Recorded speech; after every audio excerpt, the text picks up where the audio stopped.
Salut, c'est John. Aujourd'hui, je vous présente un livre, Le droit naturel de Philippe Pichot-Brava, Histoire, actualité et enjeux. Je vous en ferai quelques passages choisis. N'hésitez pas à regarder dans la description de la vidéo pour trouver d'autres livres en rapport avec le sujet ou à vous abonner. Bien à vous. Le droit naturel, depuis la Grèce antique, deux conceptions du droit s'opposent.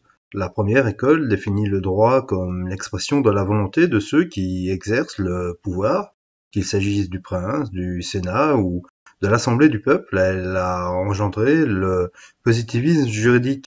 La deuxième école considère que le droit est cela qui est juste, qu'il est un art, l'art d'attribuer à chacun la part qui lui revient. L'art de ce qui est bon et équitable. Jadis, elle exprimait avant tout le souci que soient élaborées des lois justes. Aujourd'hui, après bien des expériences politiques douloureuses, elle témoigne d'une défiance vis-à-vis de ceux qui sont appelés à exercer le pouvoir, cherchant à se prémunir du mauvais usage qu'ils seraient susceptibles d'en faire. Cette école estime que les commandements de ceux qui exercent le pouvoir, que les lois ne sont légitimes qu'à la condition d'être justes, à la condition de respecter des principes de droit qui échappent à la volonté des hommes et qui sont le reflet d'un ordre naturel objectif. Principe qui combine la définition de la nature humaine au souci de l'équité, alors que la première conception affirme la légitimité de tout acte pris par le détenteur de la souveraineté législative, les tenants d'une volonté tempérée ne reconnaissant cette légitimité qu'aux décisions ordonnées à une fin supérieure, bénéfique, respectueuse de l'ordre naturel, aux décisions qui respectent ce que Aristote appelle la justice naturelle, Cicéron, la droite raison, Gaius, le droit des gens, Ulpien et Isidore de Séville, le droit naturel, et saint Thomas d'Aquin, la loi naturelle, l'expression qu'il est difficile de distinguer les unes des autres de manière satisfaisante. Ainsi, depuis l'Antiquité, la renaissance de l'autorité du droit naturel est étroitement liée à la question de la légitimité, légitimité des lois et du gouvernement. Elle manifeste le souci de la recherche de la justice dans la société, dans toutes les sociétés traditionnelles, dans les cités sumériennes où furent édictés les codes juridiques les plus anciens que nous connaissons, dans l'Égypte des pharaons, dans la royauté hébraïque de David et de Salomon, dans les royaumes grecs décrits par Homère, dans l'Iliade, la royauté justicière apparaît comme le cœur des institutions. Le roi a pour mission primordiale de faire régner la justice. Aux quatre coins du monde, les grandes civilisations, aussi bien l'hindouisme que le bouddhisme, le monde chinois avec l'enseignement de Lao Tzu et avec celui de Confucius, ainsi que l'Empire du Japon, ont affirmé l'existence de principes qui permettent aux hommes de s'engager sur la voie d'une vie droite, conforme à l'ordre naturel. Nous y retrouverons le souci de ne pas infliger à autrui ce que l'on ne voudrait pas subir, un idéal de maîtrise de soi et de bienveillance à l'égard d'autrui, ainsi que le devoir d'honorer ses parents et ses ancêtres. Les traditions africaines témoignent quant à elles du souci primordial de la conservation de la vie. La question de l'islam est plus délicate car en imposant à ses fidèles l'obéissance des principes et à des commandements inscrits dans la loi coranique, elle les place, malgré le caractère réellement naturel de certains de ces principes, dans une logique de droit positif. Cette diversité atteste une fondée sur la raison commune à tous les hommes. La loi naturelle est la base de la collaboration entre tous les hommes de bonne volonté, quelle que soit leur conviction religieuse. Le conflit potentiel entre le droit naturel et le droit positif fut illustré au 5e siècle avant notre ère à Athènes dans une pièce composée par Sophocle, Antigore. Créon, roi de Thèbes, réprimant une sédition, avait publié un décret condamnant à mort les rebelles et les privant de sépulture. Ce faisant, selon les croyances du temps, il interdisait à l'âme de ces rebelles de trouver le repos, les vouant à une errance éternelle. Parmi les rebelles se trouvaient Polynice, neveu de Créon et frère d'Antigore, et il fut tué au cours des combats et sa sœur lui donna une sépulture, s'exposant au courroux du roi Créon. Je ne croyais pas, certes, que tes édits eussent tant de pouvoir qu'ils permissent à un mortel de violer les lois divines, lois non écrites, celles-là, mais intangibles. Ce n'est pas d'aujourd'hui ni d'hier, c'est depuis le régime qu'elles sont en vigueur et personne ne les a vues naître. Antigone répliqua ainsi à Créon, que lui demandait de justifier sa conduite. Discrètement, Sophocle faisait ainsi la leçon aux Athéniens en un temps où le démos tendait trop souvent au sein de l'Ecclésia à faire triompher ses caprices contre les principes théoriquement intangibles du nomos. Dans les cités grecques, la possible antithèse entre le juste par nature et le juste par la loi fut tranchée dans un premier temps au bénéfice du juste par la loi. Tel est le discours des sophistes. Pour Protagoras, l'homme est la mesure de toute chose. Tout est vrai parce que tout se démontre. Le vrai, le bien et le juste sont des notions relatives. Seul compte la loi humaine, rien ne lui est supérieur, rappelant les arguments de Protagoras. Socrate note qu'aux yeux de celle-ci, en politique aussi, beau et laid, juste et injuste, pie et impie, tout ce que chaque cité croit tel et décrète légalement tel pour soi, tout cela est tel en vérité pour chacune. Ce qui semble au groupe devient vrai dès le moment où il semble et aussi longtemps qu'il semble. Cet extrait souligne le lien étroit qui existe entre le relativisme et le positivisme juridique. La cité est la source de toute loi et de toute morale. Cependant, une réaction ne tardera pas à affirmer le primat du juste par nature. Face à l'enseignement relativiste des sophistes, Socrate et ses disciples mirent en valeur l'importance de la finalité dans toute réflexion. Et Socrate, de pays d'exemple bouleux, Socrate fut un jour épistate et président de l'Ecclésia, et il refusa de mettre aux voix illégalement la condamnation à mort des officiers vainqueurs de la bataille des Arginus, que l'on réputait proche du parti aristocratique. Il le fit malgré la colère du peuple contre lui et les menaces de plusieurs hommes puissants. Il imposa ainsi le respect de la loi aux caprices d'une foule tellement déchaînée qu'aucune autre, je crois, n'aurait osé la braver. Nous rapporte Xénophon dans les Mémorables. Les disciples de Socrate, Xénophon, Isocrate, Platon affirment l'existence d'un droit indépendant dans la volonté humaine supérieur à l'arbitraire des hommes. Leur réflexion fut approfondie par Aristote. Aristote. Disciple de Platon, Aristote, après avoir été le précepteur d'Alexandre de Macédoine, a enseigné à Athènes au lycée-école qu'il avait créé. Ses œuvres sont en réalité des notes de cours rassemblées par ses disciples. Aristote s'est intéressé au droit naturel et à la justice dans 3 de ses œuvres. Dans la politique, il traita de la nature de la société, de la notion de justice et de constitution de la cité. Dans le 5e livre, l'éthique à Nicomaque, il traita de la morale et de la justice. Dans la rhétorique, il traita du rôle de l'avocat. 2 notions guident sa réflexion, la nature et le bien. Ces 2 notions lui ont permis de définir le droit naturel. Aristote s'attache à observer, à décrire et à analyser le réel. Ce souci de la réalité le conduit à définir la nature de chaque chose, et notamment la nature de l'homme dont il affirme dans la politique qu'il est un animal politique naturellement fait pour vivre en société. Aristote nourrit une vision élevée de la nature humaine. Il professe l'unité substantielle de l'être humain composé d'un corps et d'une âme. Il distingue les jugements de l'intelligence et les décisions de la volonté, ce qui suppose que l'homme puisse mal agir en connaissance de cause. C'est là reconnaître à l'homme un libre arbitre et une responsabilité individuelle. 3 siècles avant la naissance du Christ, Aristote a l'intuition de l'existence d'un Dieu unique, source de toute chose, dont le principe est le bien. Il croit pouvoir diagnostiquer dans l'âme humaine comme un reflet de divinité. Les fins de l'homme sont élevées, mais seule une petite élite mène une existence d'excellence et de vertu. Tous y sont appelés, seuls quelques-uns fournissent des efforts nécessaires pour y tendre et s'adonnent à la vie contemplative. Ainsi Aristote affirme que l'homme recherche le bonheur, que ce bonheur consiste à agir conformément à la vertu parfaite et à être suffisamment pourvu de biens extérieurs. Ainsi, le bien-être, la finalité dans toutes les sciences et tous les arts. Or, la traduction de ce bien en politique est le juste. Le juste, c'est le bien politique.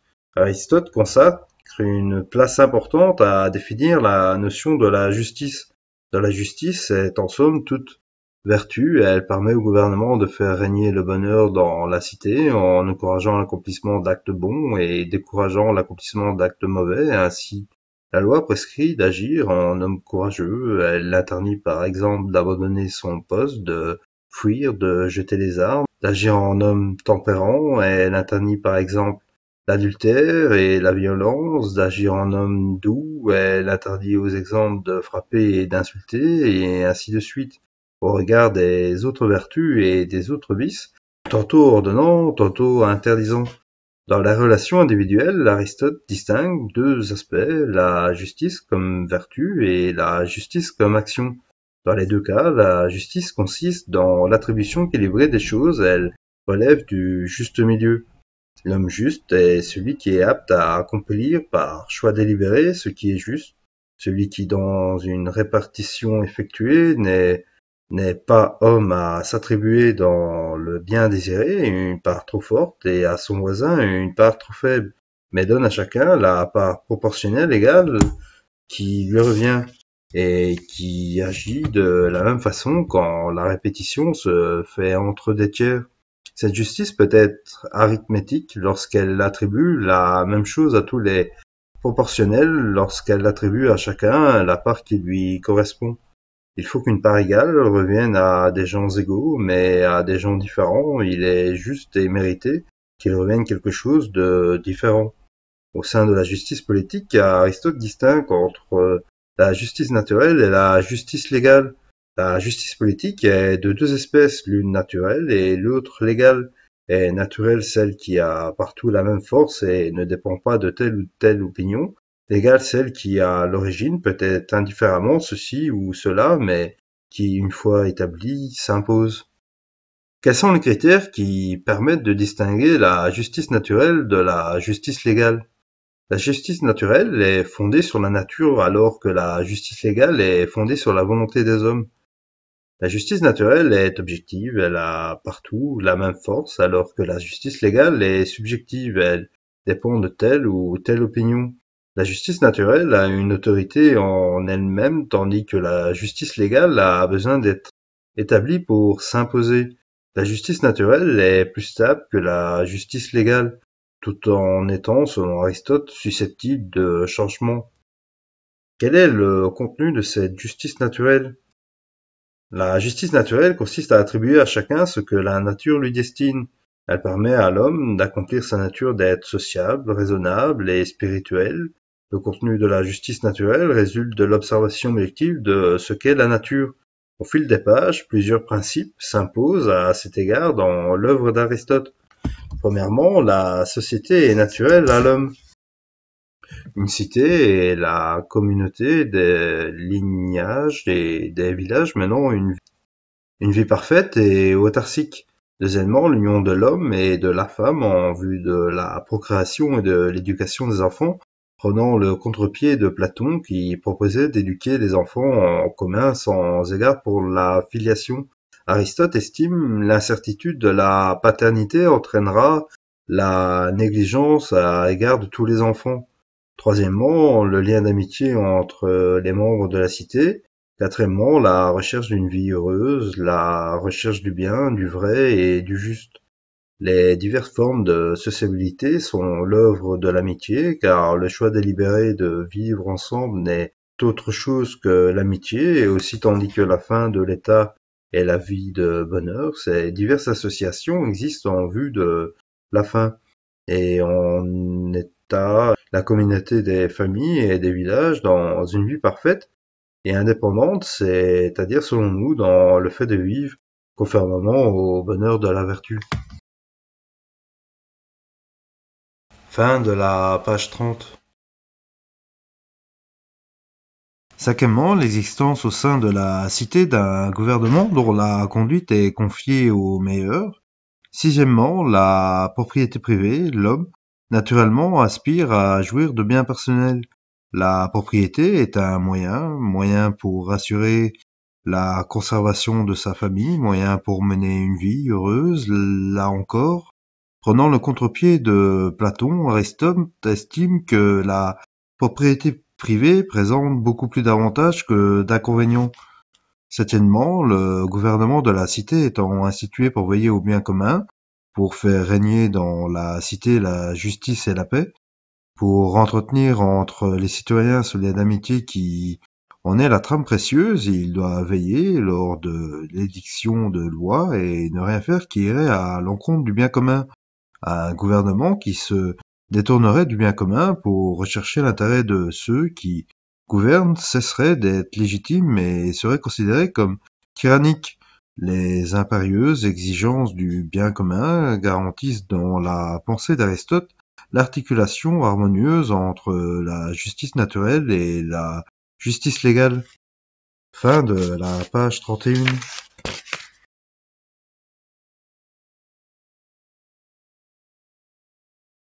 Passage suivant. Page 45. Le droit naturel dans la pensée chrétienne. Les évangiles, c'est-à-dire l'enseignement du Christ par la parole et par l'exemple, ne contiennent ni doctrine politique ni règles juridiques. Le Christ n'est pas un juriste, il a à plusieurs reprises condamné au contraire l'observance littérale des codes bibliques et la fermeture d'esprit qui trop souvent en résultait, reprochant aux docteurs de la loi et aux pharisiens d'imposer aux hommes un fardeau trop lourd. La loi est faite pour l'homme et non l'homme pour la loi. L'esprit doit être privilégié par la lettre, ce qui exige un travail de discernement pour déceler la voie du juste et du bien. Cette caractéristique distingue nettement le christianisme du judaïsme et de l'islam qui imposent à leurs fidèles un code de règles contraignantes. Les évangiles n'en suggèrent pas moins une attitude politique particulière qui se caractérise par une nouvelle vision de l'homme et une nouvelle vision de la société. Il enseigne une très haute idée de la personne humaine.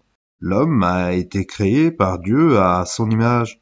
Sa nature a été blessée par le péché originel, il a été racheté par le sang du Christ. Il enseigne également une conception ministérielle du pouvoir. Celui qui commande doit être le serviteur de ceux auxquels il commande. Il invite enfin à distinguer le domaine de Dieu et le domaine de César. Cette distinction implique, comme le rappellera en 496 le pape Gélas à l'empereur Anastasé, que les deux pouvoirs ne reposent pas dans les mêmes mains. Par prudence, si un homme coiffait la couronne des rois et le bandeau des pontifes, il sera investi d'un pouvoir tellement grand que la tentation serait grande pour lui d'en abuser. Cette distinction souligne l'aspect souvent négligé par la pensée contemporaine que le domaine temporel et le domaine spirituel sont guidés par des logiques différentes et encadrés par des règles différentes. Ainsi, l'articulation entre l'autorité et la liberté y est différente, alors qu'il existe au spirituel une vérité révélée et enseignée par l'Église du Christ, vérité à laquelle doit être ordonnée la liberté humaine. Les questions temporelles, au contraire, sont contingentes. Il existe plusieurs bonnes solutions possibles soumises au choix de ceux qui gouvernent, alors que l'autorité spirituelle est une institution divine qui appelle l'obéissance. L'autorité temporelle s'exprime à travers des institutions humaines auxquelles il est permis d'opposer une résistance raisonnable et proportionnée lorsque cette institution agisse de manière injuste. Il vaut mieux obéir à Dieu plutôt qu'aux hommes, explique à cet égard saint Pierre. Les premières générations de chrétiens, portés par le souffle de l'esprit, auréolés par la fréquentation des apôtres et de leurs disciples immédiats, vivant dans l'attente d'une parousie qu'ils croyaient proche, ne se soucièrent pas de se doter d'institutions et de règles de droit. En 313, la reconnaissance officielle de l'Église par l'Empire a non seulement conduit l'Église à perfectionner son organisation, mais lui a permis d'exercer une influence grandissante sur la société temporelle, sur la conception et la pratique du pouvoir, sur l'organisation de la société, sur le contenu du droit et la définition de celui-ci. Les commandements du Décalogue rejoignaient les réflexions d'Aristote sur la justice naturelle, celle de Cicéron sur la droite raison et celle du jurisprudente sur les droits des gens. Il enseigne à honorer le seul vrai Dieu, à bannir les idoles, à ne pas prononcer abusivement le nom de Dieu, à respecter le repos dominical, à honorer ses pères et ses mères, à ne pas tuer, à ne pas commettre d'adultère, à ne pas voler, à ne pas porter de faux témoignages, à ne pas convoiter les biens d'autrui, ce qui va bien au-delà de la tentation du vol englobant toutes les manœuvres dictées par l'envie, qui sont fourmentés pour priver autrui de la jouissance d'un bien particulier. Ces commandements, le Christ les transcenda en les résumant par la loi suprême de la charité. Je vous donne un commandement nouveau. Aimez-vous les uns les autres, il faut que vous vous aimiez les uns les autres comme je vous ai aimé. Ainsi, les prêtres de l'Église ont complété et enrichi les définitions qu'Aristote et Cicéron avaient données du droit de la justice naturelle. Le droit naturel est un droit réel, expression de la volonté du législateur divin et qui doit même parfois l'emporter sur le droit civil. Pour saint Augustin, le droit naturel est une loi éternelle et divine. Ainsi, deux droits régissent la conduite de l'homme et le droit éternel et le droit temporel. Le droit temporel doit respecter le droit éternel pour être légitime, car une loi injuste n'est pas une loi, nul n'est obligé d'obéir à une loi civile contraire à la loi éternelle. Or, pour saint Augustin, la justice constituant à rendre à chacun ce qui lui revient, elle implique de rendre à Dieu ce qui lui revient. La loi, pour être juste et donc légitime, doit conduire les hommes à Dieu. La pensée de saint Augustin brouille la distinction entre loi divine et loi naturelle. Sans doute aura-t-elle contribué à insister cette idée inexacte, comme nous l'avons vu, selon laquelle le droit naturel serait un fruit de l'enseignement de l'Église et qu'il serait dès lors nécessaire d'être croyant pour en reconnaître l'autorité. La pensée de saint Augustin exerça une influence de premier ordre tout au long du Moyen Âge. Trois aspects marquèrent durablement les mentalités. D'une part, le pouvoir politique est un pouvoir ministériel. Le prince doit être serviteur de ceux auxquels il commande pour l'amour de Dieu. Dès lors, l'exercice du pouvoir implique pour celui qui l'exerce un surcroît de devoirs. Ceux qui commandent sont les serviteurs de ceux à qui ils paraissent commander, car ce n'est pas par la passion de dominer qu'ils commandent, mais par la loi du dévouement, non pas l'orgueil de la principauté, mais par le devoir de la charité. D'autre part, la cité de Dieu est plus élevée que la cité terrestre. Il existe une primauté d'honneur du pouvoir spirituel sur le pouvoir temporel.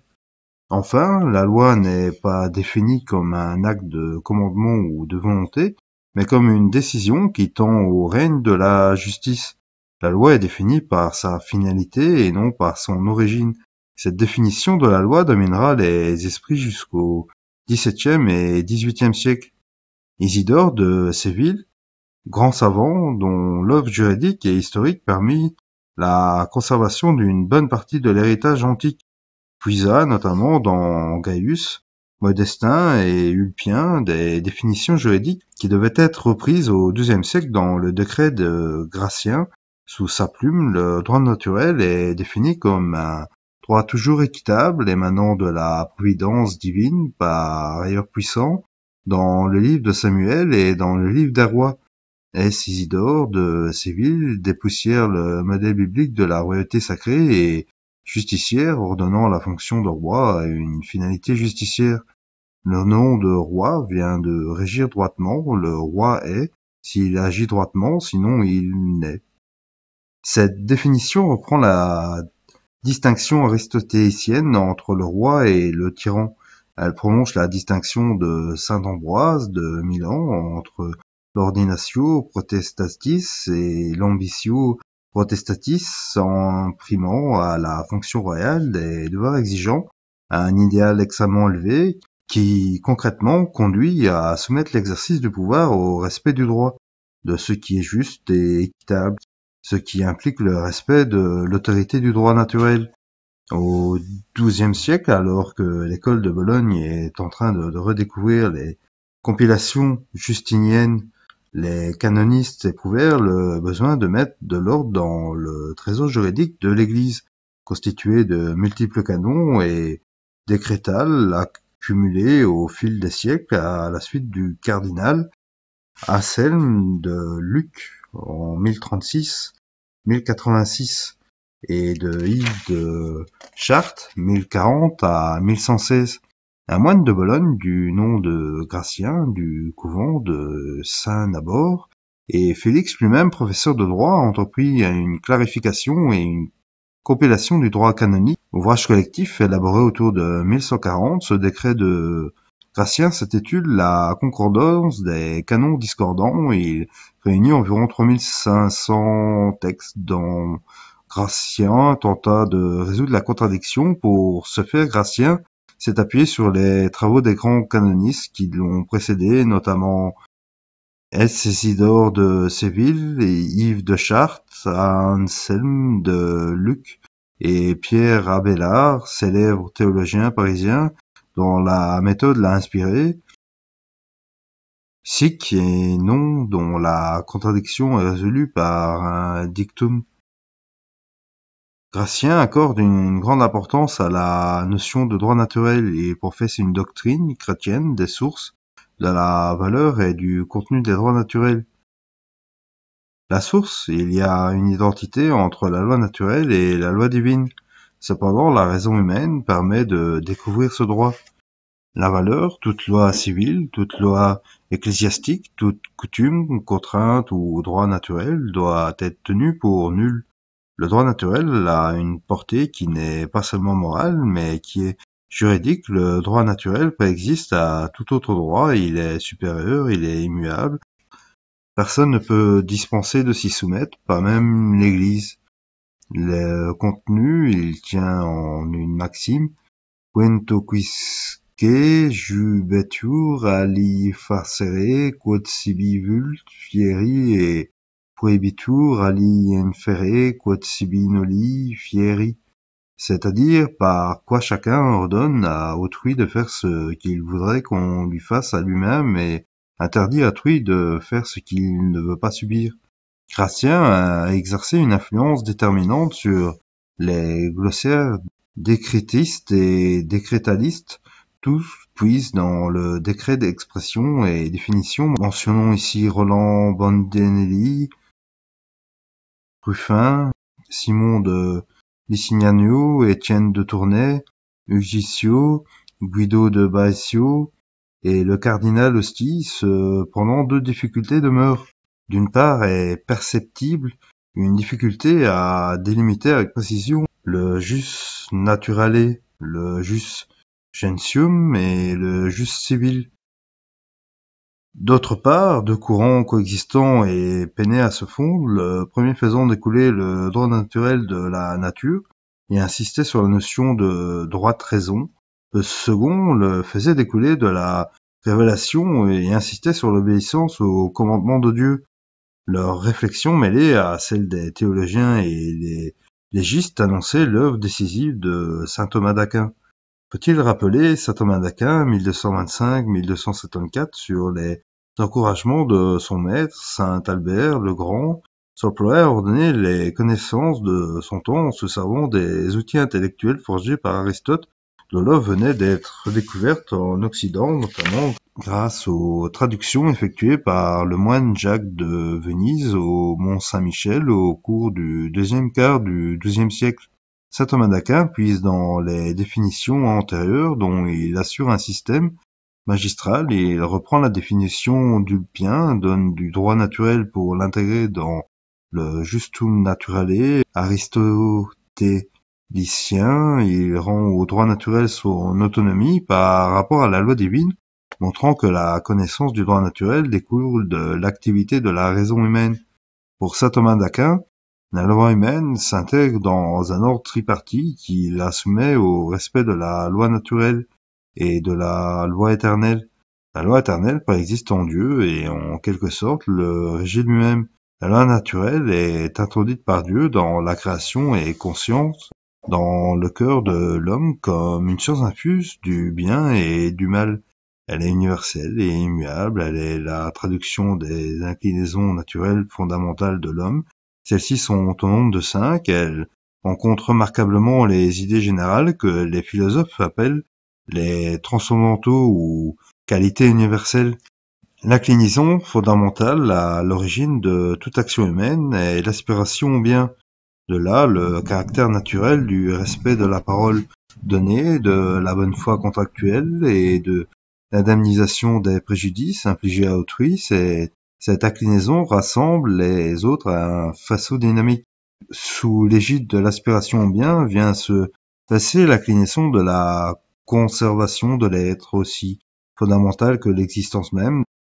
De là, le caractère naturel de la légitime défense ou de la propriété privée. L'homme est un être vivant, il a le pouvoir de transmettre la vie par l'exercice de la sexualité. Le genre humain se partage en hommes et en femmes en vue de la génération et de l'éducation. De là, le caractère naturel du mariage entre l'homme et la femme en vue de la procréation et de l'éducation des enfants, de la fidélité conjugale ou de la piété filiale. La troisième inclinaison est d'une part l'aspiration à la vérité sur Dieu, en premier lieu qui se manifeste plus généralement dans l'idée du vrai et dans la connaissance du vrai, but et lumière de l'intelligence humaine. De là les caractères naturels du refus, du faux témoignage et du mensonge. D'autre part, l'homme incline naturellement à la vie en société dont témoigne le langage, faculté indispensable à la communication sociale. Combinée avec les autres inclinaisons naturelles, la nature sociale de l'homme souligne l'importance de l'amitié politique, bien précieux que le gouvernement se doit d'entretenir avec soin. La loi humaine doit adapter la loi naturelle à la mosaïque des circonstances en favorisant l'épanouissement. Elle doit aussi régler toutes les situations contingentes que la loi naturelle ignore. Elle est un acte de la raison ordonné au bien. Elle est une disposition de la raison en vue du bien commun promulguée par celui-ci qui a la charge de la communauté. Elle est perfectible par nature et elle exclut l'arbitraire, l'ordre humain est subordonné aux deux autres selon une articulation qui respecte la liberté humaine. Saint Thomas d'Aquin a nettement distingué la loi naturelle et la loi divine, tout en marquant le lien qui relie les différentes lois de la sorte. La loi positive, pour être juste, doit être conforme à l'ordre divin. Le rayonnement de saint Thomas d'Aquin est immense. Au XIIIe et au XIVe siècle, canonistes, légistes et théologiens s'accordent sur la définition thomiste du droit naturel. À ce droit naturel coïncide l'équité naturelle dont le contenu est strictement objectif. Cette équité représente le but vers lequel doivent tendre les institutions humaines. Elle est une traduction concrète des principes abstraits du droit naturel. En droit public, l'affirmation du droit naturel permet de tempérer les ferments absolutistes du droit romain. Au-dessus du roi, il y a le droit, la volonté du roi n'a force de loi qu'à la condition d'être juste. Ainsi est affirmée au cœur du Moyen-Âge chrétien la principauté du droit, origine lointaine d'un constitutionnalisme contemporain que l'on est cependant contraint de reconnaître moins exigeant que le constitutionnalisme médiéval. En droit privé, le droit naturel permet de reconnaître la valeur absolue et inviolable de la personne humaine. Destinée à la vie naturelle, elle est sacrée, ce qui limite sérieusement l'emprise de l'État sur elle. Cette personne humaine jouit de droits que l'État doit respecter. La société est un organisme qui a une vie propre, indépendamment de l'activité de l'État. Fin de la page 57. L'idée que la personne humaine est protégée par des règles de droit est plus ancienne que l'on croit. Elle découle naturellement du devoir de justice qui, depuis l'ère carolingienne, fonde la légitimité du roi. faire régner la justice constituait pour le roi à respecter le droit naturel et le droit de chaque corps social. Pourtant, ces droits ne se déployaient pas seulement dans un cadre organique. Le roi était le garant de la vie, de l'honneur, de la liberté et de la propriété, droits concrets dont Louis XV a pu dire en 1771 qu'il était dans l'heureuse impuissance d'y porter atteinte. La notion de droit de l'homme est beaucoup plus récente. Elle puise à la fois dans les écrits de la seconde scolastique et dans la conception individualiste et contractualiste de la société telle que défendue par John Locke. Elle propose sur une conception nominaliste du monde et subjectiviste du droit. Pour autant, le nominalisme a également engendré chez certains auteurs une anthropologie réductrice, négatrice de l'idée des droits de l'homme. La nominalisme ne reconnaît d'existence qu'aux choses singulières. Pour eux, les concepts ne sont que des facilités de langage, nos idées générales ne sont que des méthodes artificielles que nous nous sommes formés pour rassembler une grande quantité d'objets dans le même point de vue, écrit à cet égard Diderot à l'article animal de l'encyclopédie. Dès lors, le genre humain n'existe pas, l'homme n'existe pas, et il n'existe dans la nature que des êtres animés, classés et hiérarchisés selon des critères artificiels d'appartenance, comme l'a montré Pierre Xavier Martin. Les hommes du XVIIIe siècle et leur héritier butent sur une question majeure: qu'est-ce que l'homme? Dans leur écrit, la frontière entre l'humanité et animalité s'estompe très fortement. L'homme et l'animal ne sont que des machines de chair ou sensibles, prétend Diderot dans des mémoires adressés à Catherine II. La nuance de l'homme au singe est presque insensible, ajoute Restif de la Bretonne. Le singe est un homme inférieur, moins parfait. Qu'est-ce que l'homme à l'état sauvage? C'est un animal brut, ignorant, une bête méchante et féroce, à la manière des ours et des orang-outans. Renchéri en 1793, l'ancien constituant Volney dans un ouvrage intitulé La loi naturelle au catéchisme du citoyen français. De là une hiérarchisation des espèces dont furent victimes les peuples exotiques, notamment les nègres et les lapons, les femmes et les peuples eux-mêmes, la multitude aveugle et bruyante d'Alembert, dont Voltaire a pu écrire qu'il était entre l'homme et la bête. L'anthropologie matérialiste, scientionniste et utilitariste des milieux encyclopédistes accentue encore ce réductionnisme anthropologique. L'homme de Voltaire, de Diderot, d'Helvétius ou du baron d'Holbach n'est qu'une petite machine régissant aux sensations qu'il perçoit en fonction de son seul intérêt égoïste. Il n'est pas libre de ses actes. Dans tel univers mental, que reste-t-il de la notion de droit naturel? À cette notion, Diderot consacre un article dans l'encyclopédie. Pour Diderot, le droit naturel, la définition du juste et de l'injuste sont définis par la volonté générale. Si nous ôtons à l'individu le droit de décider de la nature du juste, de l'injuste, où porterons-nous cette grande question ou devant le genre humain? C'est à lui qu'il appartient de la décider parce que le bien de tous est la seule passion qu'il ait. La volonté particulière sont suspectes, mais la volonté générale est toujours bonne. Elle n'a jamais trompé et elle ne trompera jamais. Et d'ajouter un peu plus loin, la volonté générale n'erre jamais. Or, soumettre la définition du droit naturel à l'expression de la volonté générale revient à en nier l'existence. Si le droit naturel est défini par une volonté, même générale, il cesse d'être naturel pour devenir conventionnel, positif, le propre du droit naturel étant précisément d'échapper à la volonté humaine. Si Diderot évoque dans le même article des droits naturels de l'humanité, écrivant « Je suis homme, mais je n'ai d'autres droits naturels véritablement inaliénables que ceux de l'humanité », il réserve ce qualificatif d'homme à ceux qui cherchent la vérité, rejetant dans les ténèbres extérieures celui qui refuse la recherche renonce à la qualité d'homme et doit être traité par le reste de son espèce comme une bête farouche, et d'insister sur ce point à la fin de ses conclusions. Toutes ces conséquences sont évidentes pour celui qui raisonne. Celui qui ne veut pas raisonner, renonçant à la qualité d'homme, doit être traité comme un être dénaturé. Ce qui prouve notamment que les encyclopédistes savaient manier avec beaucoup d'aplomb l'argument d'autorité dont, par ailleurs, ils contestaient l'usage lorsque l'Église recourait, malgré ses influences encyclopédistes, l'expression droit de l'homme fut utilisée ponctuellement au cours du XVIIIe siècle par des personnalités proches du trône ou du Parlement. Ainsi, dans ses médiations métaphysiques, la chancelier d'Aguesseau parla des droits essentiels de l'homme et du citoyen, œuvre T du XIVe.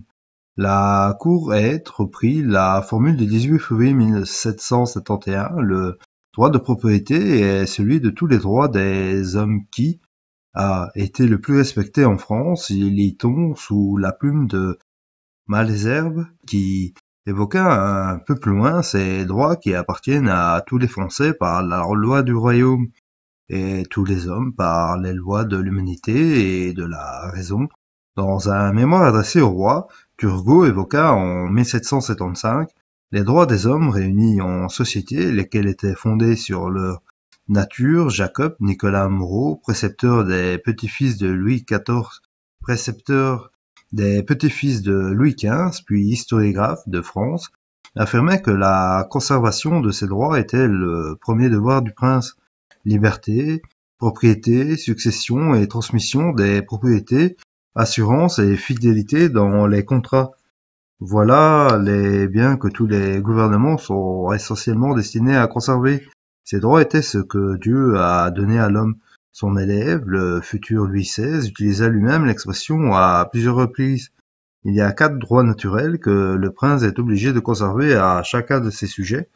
Ils ne les tiennent que de Dieu et ils sont antérieurs à toute loi politique et civile, la vie, l'honneur, la liberté, la propriété des biens que chaque individu possède. Droit naturel que les hommes tiennent de Dieu. La réflexion du jeune prince fonde évidemment sur le décalogue. Protection de la vie découle du commandement, tu ne tueras point. La propriété du commandement, tu ne convoiteras point le bien d'autrui. L'honneur de 2 commandements, tu honoreras tes pères et mères, et tu ne porteras pas de faux témoignages. La liberté, enfin, découle de la nature de l'homme créé libre par Dieu. Le Parlement de Paris reprit l'expression droit de l'homme le 26 juillet 1787 et le 11 mars 1788. D'aucuns veulent y voir l'influence de jeunes conseillers imprégnés par la Déclaration américaine de 1776. Sitôt érigée en Assemblée constituante, l'Assemblée des États généraux entreprit la rédaction d'une Déclaration des droits de l'homme et du citoyen. Pour nombre de députés, une telle déclaration était indispensable à l'existence même de la Constitution.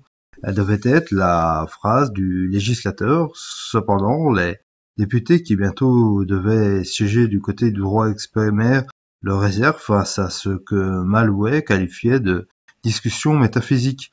Interminable, la discussion commença le 4 août 1789, alimentée par des projets adressés à l'Assemblée par plusieurs députés, notamment Lafayette. Elle fut interrompue le 27 août au matin. Contrairement à ce qui est communément affirmé, la Déclaration des droits de l'homme et du citoyen ne fut pas votée le 26 août 1789 comme l'a montré Père Xavier Martin. Les députés décidèrent le 27 août au matin d'en interrompre la rédaction jusqu'à ce que la Constitution ait achevé. Or, lorsqu'ils tentèrent de la reprendre 2 ans plus tard, au mois d'août 1791, ils se heurtèrent à un obstacle qu'ils n'avaient pas prévu. Devenue un symbole, la déclaration avait fait le tour de la France et du monde. Elle était placardée dans de nombreuses mairies. Sa célébrité interdisait d'y apporter la moindre modification. La Déclaration des droits de l'homme et du citoyen restait ainsi inachevée, comme son contenu ne donnait pas de satisfaction aux députés, et ils décidèrent de ne pas lui donner des portées juridiques. Ils se contentèrent de dresser dans le titre premier de la Constitution la liste des droits et des libertés qui auraient pu portée juridique. Introduite par un bref préambule, la Déclaration des droits de l'homme et du citoyen manifeste une volonté d'universalité. Tout ce qui pourrait enraciner la déclaration dans la réalité française de l'été 1789 est escamoté. Le roi en est absent, le dieu trinitaire auquel la quasi-totalité des Français rend un culte assidu a été écarté au profit de l'être suprême des cercles philosophiques. Seule la première phase permet de situer le texte dans le temps et dans l'espace, le représentant du peuple français constitué en Assemblée nationale. À l'article 1er de la Déclaration proclame « Les hommes naissent et demeurent libres et égaux en droit ». Cette affirmation emblématique ne sera pas pour rien dans la décision ultérieure de ne pas donner de portée juridique à la déclaration, et il y a dans cet article une radicalité qui très vite effraie et sera jugée responsable de troubles volontairement. Ni la déclaration de 1793 ni celle de 1795 ne reprendront cette formulation. Dès le préambule, le texte affirmait vouloir conjuguer les malheurs publics et la corruption du gouvernement par la déclaration solennelle des droits naturels, inaliénables et sacrés de l'homme. L'article 2 dresse la liste. Ces droits sont la liberté, la propriété, la sûreté et la résistance à l'oppression. L'influence de Locke est ici manifeste. Ces droits sont naturels parce qu'il s'agit des droits que l'individu détentait à l'état de nature avant que soit conclu le pacte social qui doit donner naissance à l'association politique. L'article 4 donne une définition de la liberté. Elle consiste à pouvoir faire tout ce qui nuit pas à autrui. L'article 17 insiste sur le caractère inviolable et sacré de la propriété. L'article 3 de la Déclaration des droits proclame le principe de la souveraineté nationale. Le principe de toute souveraineté réside essentiellement dans la nation. Nul corps, nul individu ne peut exercer d'autorité qui n'en émane expressément. Essentiellement, c'est-à-dire par essence, l'affirmation du caractère de cette souveraineté marque un renversement complet de l'ordre du monde. Le pouvoir vient plus d'en haut, mais d'en bas. Dès lors, le souverain est affranchi du respect d'un ordre juridique supérieur et extérieur à sa volonté. La définition de la loi s'en trouve radicalement bouleversée. L'article 16 consacre ce renversement en donnant à la Constitution une définition présomptoire. Toute société dans laquelle la garantie des droits n'est pas assurée, ni la séparation des pouvoirs déterminée, n'a pas de constitution. Cette définition avait alors principalement pour unité d'escamoter l'inconstitutionnalité manifeste des décisions prises par la Chambre du tiers-État les 17 et 20 juin et par l'Assemblée réunie en session plénière le 6 juillet 1789. Selon l'article 6, la loi est l'expression de la volonté générale. La loi ne se définit plus en fonction de sa finalité, mais en fonction de son origine. La loi n'est plus l'acte qui participe au règne de la justice, mais l'acte qui exprime la volonté du souverain. Il y a ici une tension évidente entre l'affirmation de l'existence de droits naturels inaliénables et sacrés de l'homme et le principe légicentriste formulé par l'article 6. L'absence de procédure juridictionnelle, de contrôle de la constitutionnalité des lois empêcha de vérifier que les volontés du législateur étaient effectivement respectueuses de ces droits naturels inaliénables et sacrés de l'homme.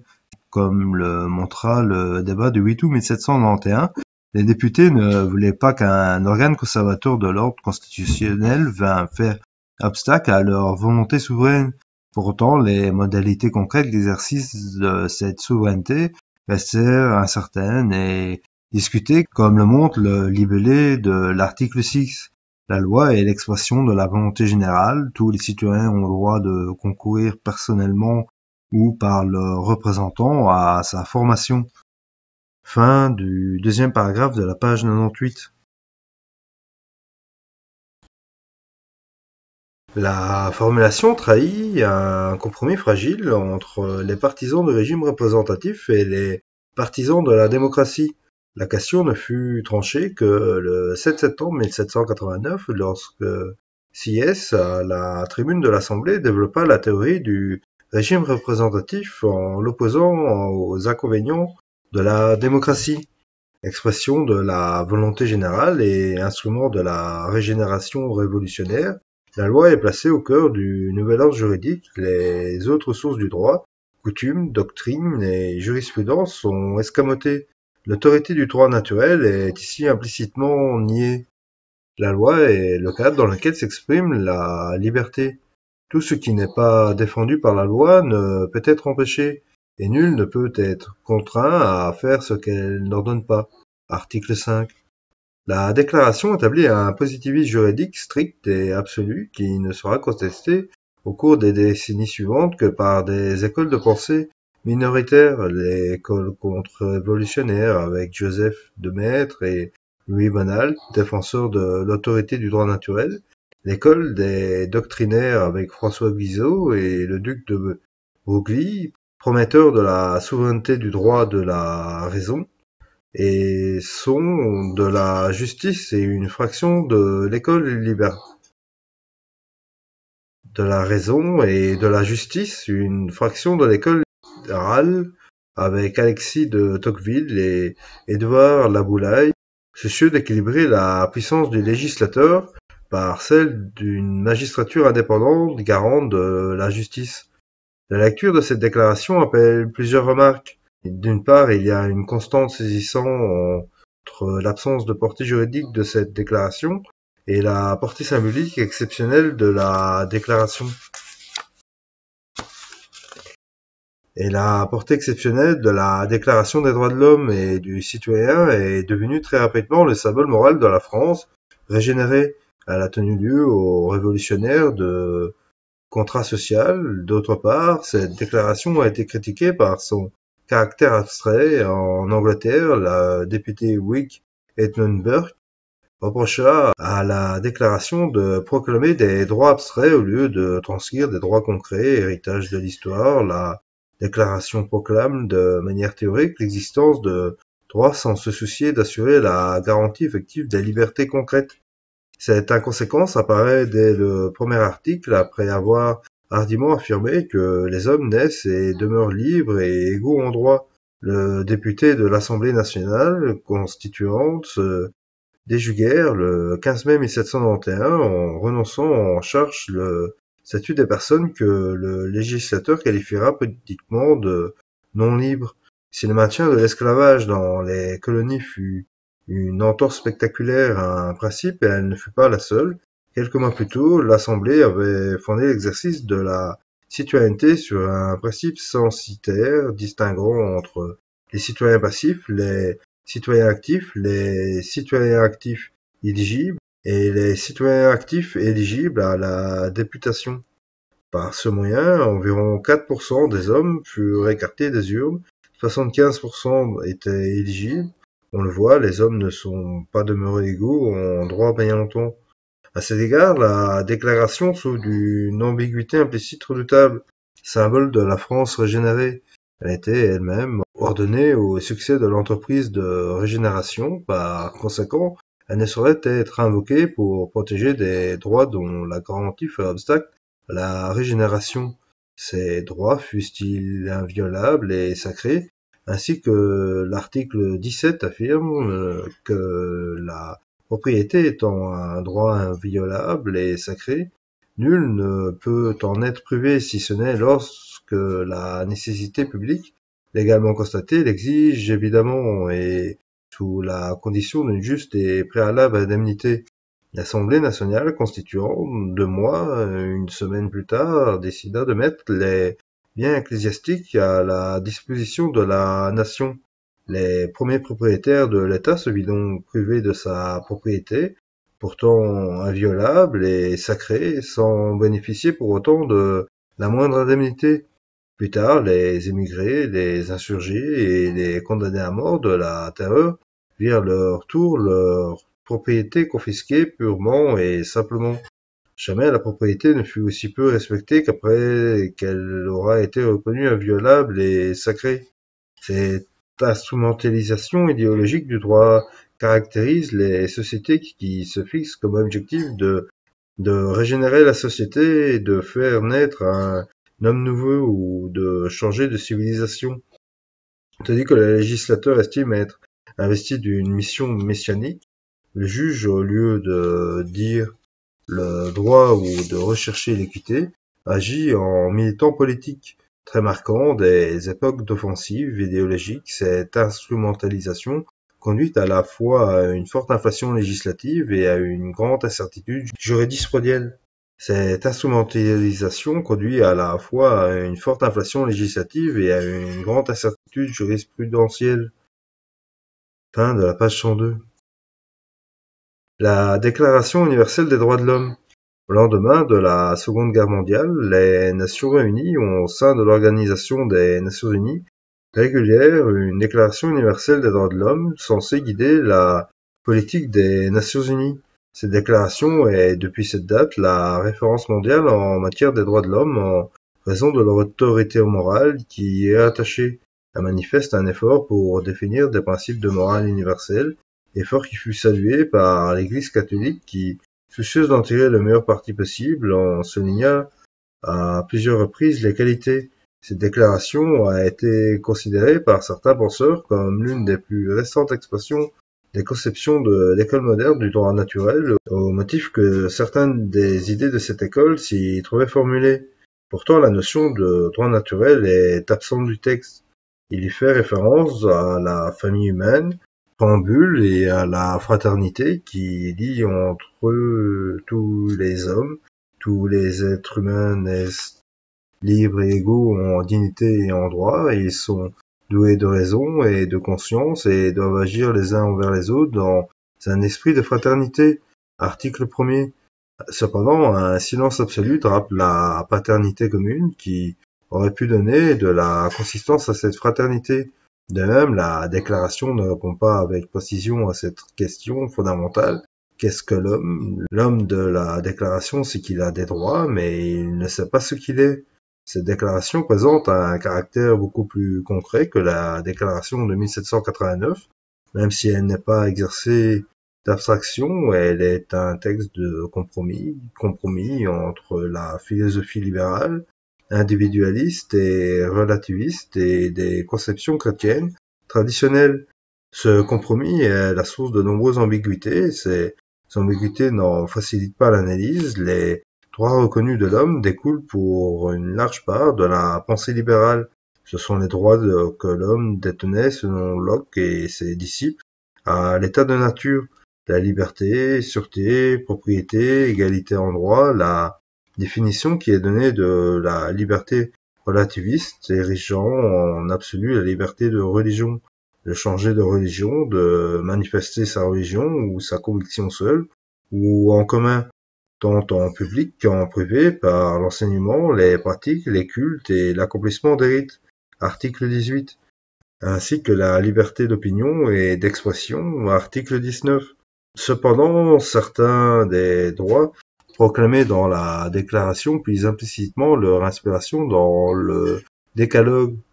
La vie, tu ne tueras point l'honneur, tu ne porteras point de faux témoignages, tu honoreras ton père, ta mère, la propriété, tu ne convoiteras pas le bien de ton prochain, et la liberté qui découle de la nature de l'homme, crée libre d'accepter ou de rejeter l'amour de Dieu. Contrairement à la déclaration de 1789, la conception chrétienne de l'homme a donc influencé partiellement la déclaration universelle de 1948. Celle-ci évoque la dignité de tout homme et affirme que tout individu a droit à la vie. Article 3 affirme absente en 1789. De même, la Déclaration universelle reconnaît officiellement l'existence de l'importance fondamentale de la famille. À partir de l'âge nubile, l'homme et la femme, sans aucune restriction, ont le droit de se marier et de fonder une famille. Article 16, alinéa 1er. La famille naît donc du mariage entre un homme et une femme. L'article 16, alinéa 3 précise: la famille est l'élément fondamental de la société et a droit à la protection de la société et de l'État.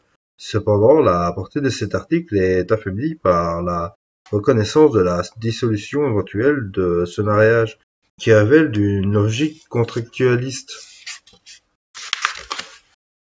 Par ailleurs, l'article 26 reconnaît que les parents ont par priorité le droit de choisir le genre d'éducation. Par ailleurs, l'article 26 reconnaît que les parents ont par priorité le droit de choisir le genre d'éducation à donner à leur enfant.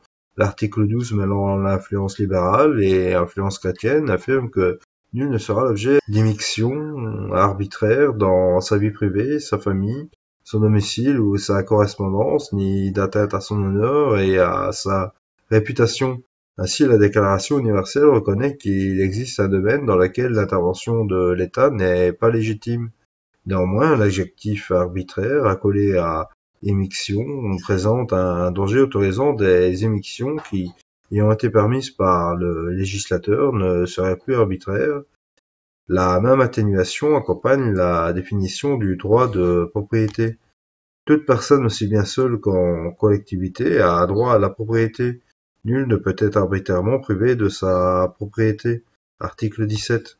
Ainsi, certains des droits proclamés par la Déclaration universelle des droits de l'homme sont des droits que l'école du droit naturel regarde comme naturels. Cependant, le caractère naturel de ces droits n'est pas si explicitement affirmé, silence ambigu qui ne manque pas d'en affaiblir la portée, d'autant qu'à ces droits se mêlent d'autres droits qui n'ont jamais été regardés par personne comme naturels, droits qui sont au contraire l'expression de choix politiques formulés par l'État signataire. Ainsi, l'affirmation selon laquelle la volonté du peuple est le fondement de l'autorité des pouvoirs publics, cette volonté doit s'exprimer par des élections honnêtes qui doivent avoir lieu périodiquement au suffrage universel égal au vote secret. Article 21, alinéa 3. La démocratie représentative ne révèle pas du droit naturel. Elle est une opinion publique.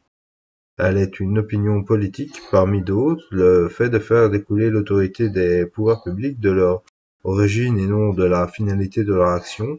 La poursuite du bien commun est aussi une notion qui n'a rien de naturel. C'est l'une des expressions de la modernité philosophique. De même, l'objectif assigné à l'éducation par l'article 26 alinéa 2 est imprégné de préoccupations idéologiques qui n'ont rien à voir avec le droit naturel. L'éducation doit viser au plein épanouissement de la personnalité humaine et au renforcement du respect des droits de l'homme et des libertés fondamentales. Elle doit favoriser la compréhension, la tolérance et l'amitié entre toute la nation et tous les groupes raciaux et religieux, ainsi que le développement des activités des Nations Unies pour le maintien de la paix. Dernier exemple, l'affirmation selon laquelle toute personne a le droit de fonder avec d'autres des syndicats et de s'affilier à des syndicats pour la défense de ses intérêts. L'article 23, alinéa 4, impose de manière péremptoire un modèle d'organisation de la vie de travail au détriment d'un autre modèle.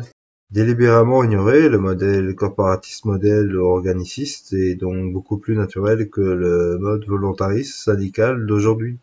Par ailleurs, la formulation des droits économiques et sociaux est le plus souvent le fruit d'évolutions récentes des sociétés occidentales et illustre le caractère progressif et évolutif des droits de l'homme.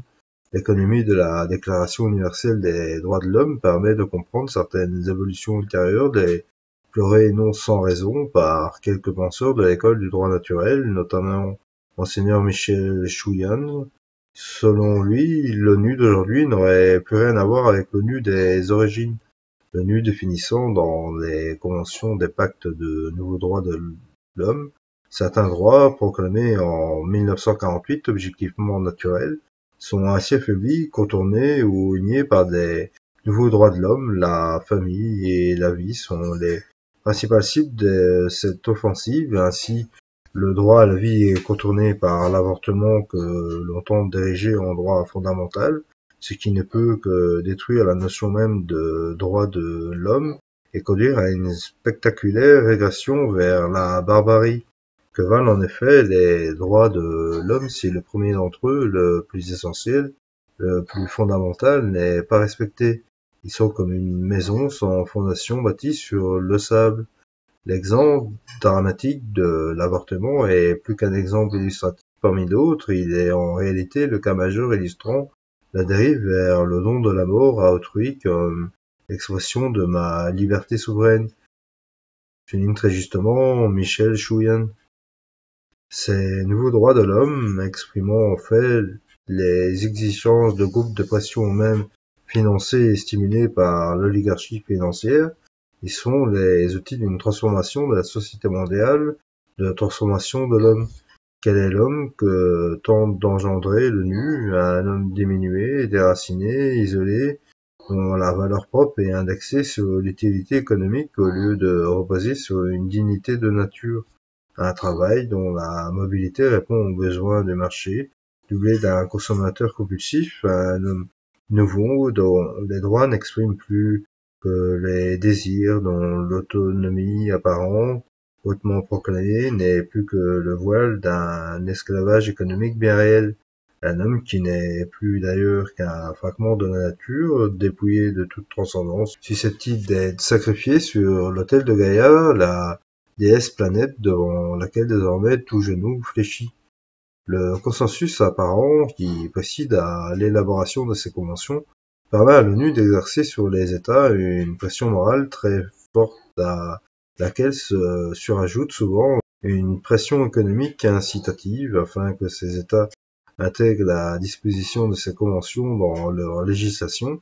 Ces nouveaux droits de l'homme révèlent d'une conception purement positiviste ou volontariste des droits de l'homme. Ils sont les règles d'une nouvelle éthique que l'ONU espère pouvoir imposer bientôt par la contrainte. L'ONU, déjà célèbre des nouveaux droits de l'homme, deviendrait tout à la fois productrice de la pensée unique, gardienne du politiquement correct, auto-investie de la répression de la déviance qu'elle se réserve de définir. Et Michel Chouyan en conclut: la Déclaration universelle de 48, l'ONU est en train de se transformer en une machine totalitaire. Pour autant, cette évolution marque-t-elle véritablement, comme le soutient Michel Chouyan, une trahison des principes de 1948? Le point peut être disputé, comme la déclaration de 1789, la déclaration de 1948 obéit au moins partiellement à une logique progressive et volontariste que les groupes de pression qui ont suscité la définition des nouveaux droits de l'homme n'ont fait qu'explorer ultérieurement. La politique des nouveaux droits de l'homme ne ferait dès lors que dévoiler des potentialités déjà en germe dans la déclaration de 1948, logique mise au service, comme en 1789, d'un projet de régénération de l'homme et de la société par essence antinaturelle.